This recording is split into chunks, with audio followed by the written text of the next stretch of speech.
Peace, y'all. Peace, peace. Welcome to another smorgasbord of wisdom.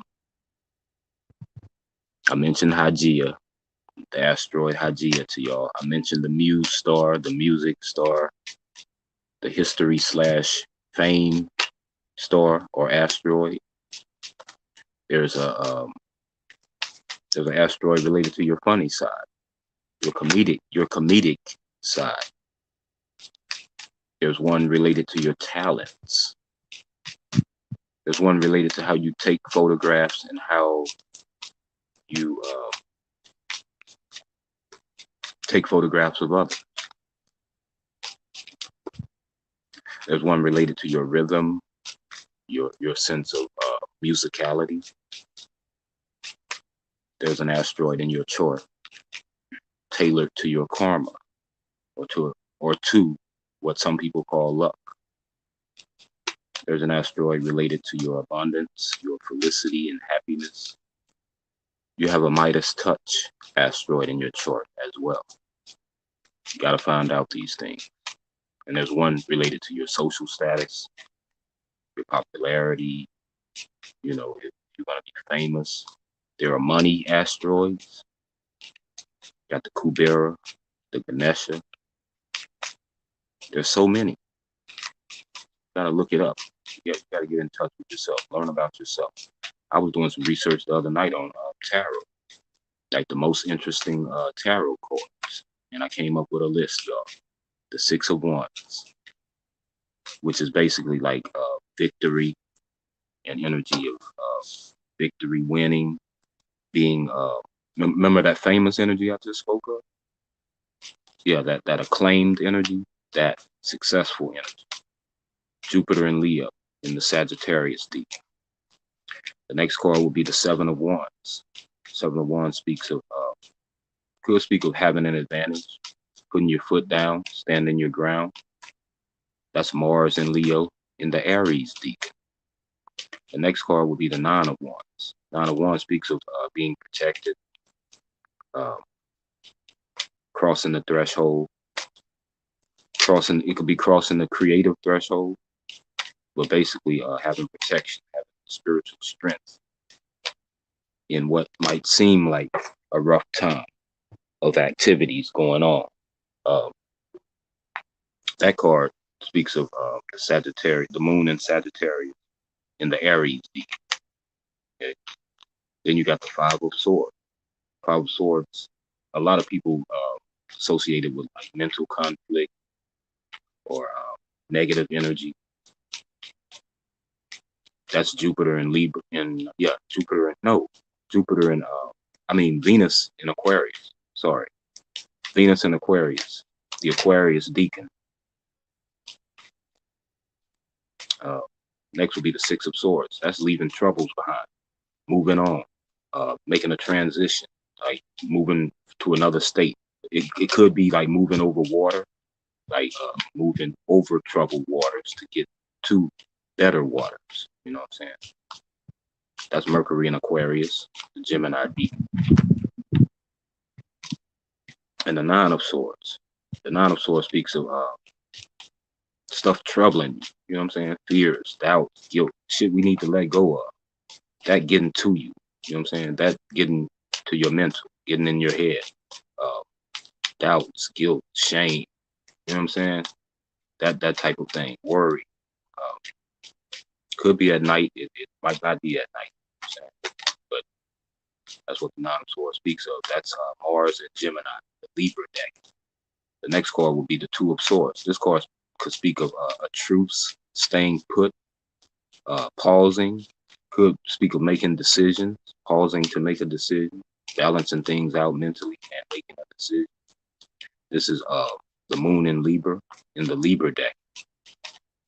The Eight of Cups. The Eight of Cups, usually when I see it, it speaks of like when you see the grass wasn't greener on this side and you go back to where you were from the start. You know what I'm saying? You go back to where the grass is green because you thought the grass was greener somewhere else, but it was much more luscious and green and beautiful right where you were when you was looking all over the place.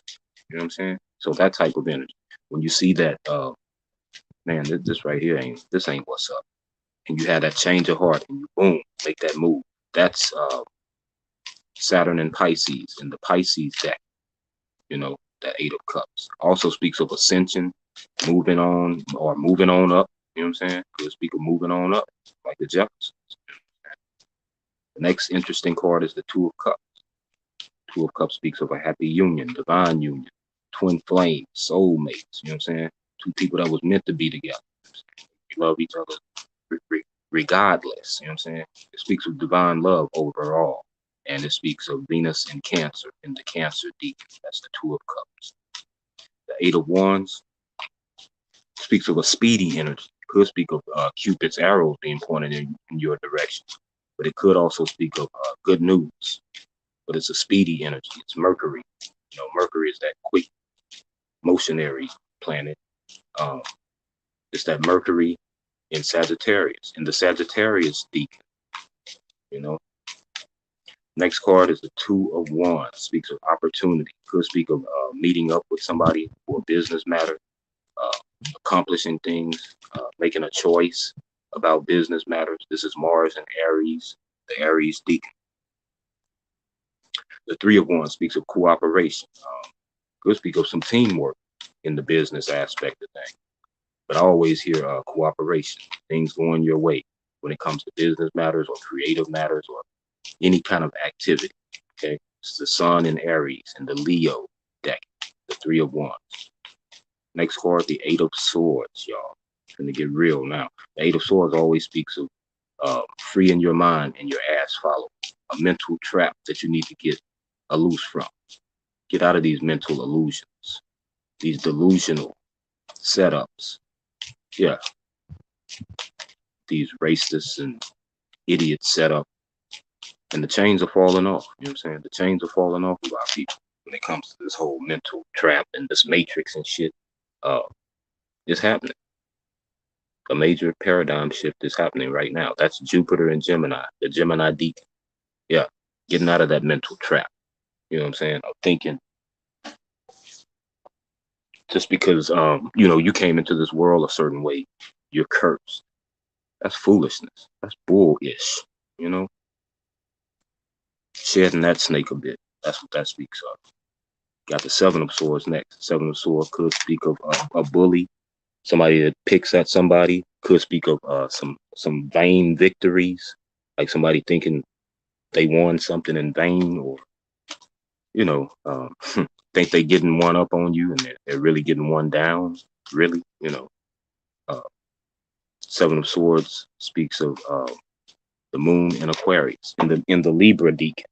Okay. Seven of Swords. No, I just did the Seven of Swords. Four of Swords, sorry. Four of Swords speaks of resting, retreating, uh, relinquishing for a minute, chilling, recharging the battery. That's Jupiter in Libra in the Gemini decan. Recharge the batteries, Four of Swords. And the final interesting card I'm going to cover quickly. You know what I'm saying? I said I wasn't going to tarry long. I was just going to give y'all the meat and potatoes, you know. It's the Five of Swords. Five of Swords, I always think, stop fighting. Stop slapboxing in the street. We've been fighting long enough. I'll play too much. You know what I'm saying? That's Saturn and Leo, the Leo decan.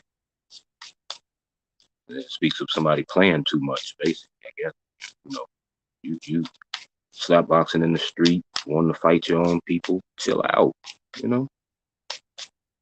And those were the interesting cards that I researched. Y'all know I've been doing a lot of research and reading and stuff lately. I got my bowls here. We got the heart chakra and the throat chakra. I'm going to give them a ring, and I'm going to pull and get some messages. Maybe like 4 or 5 messages to see what Spirit has to tell us.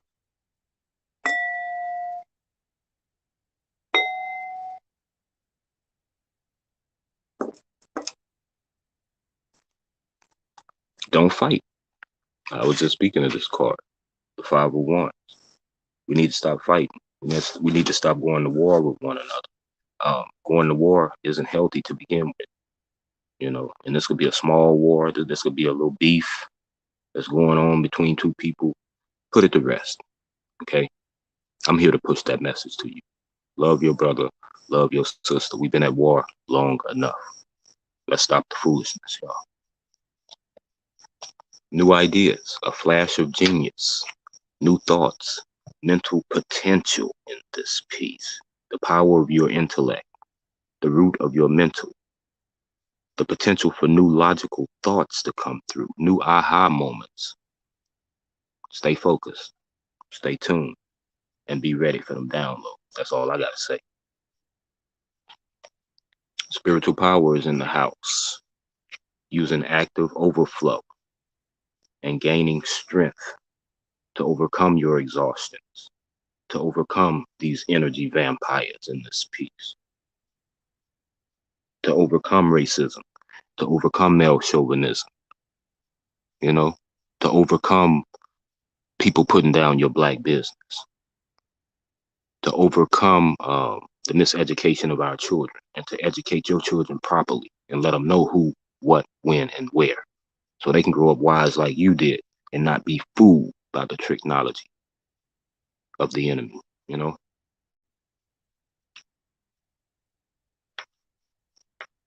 But the King of Cups. The King of Cups speaks of a compassionate person. So our greater angels are tapping us to be compassionate at this time. They're tapping us to be wise, and they're tapping us to help the collective with this energy, like to give emotional understanding, to give love.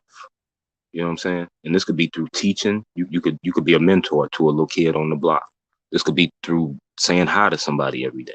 You know what I'm saying?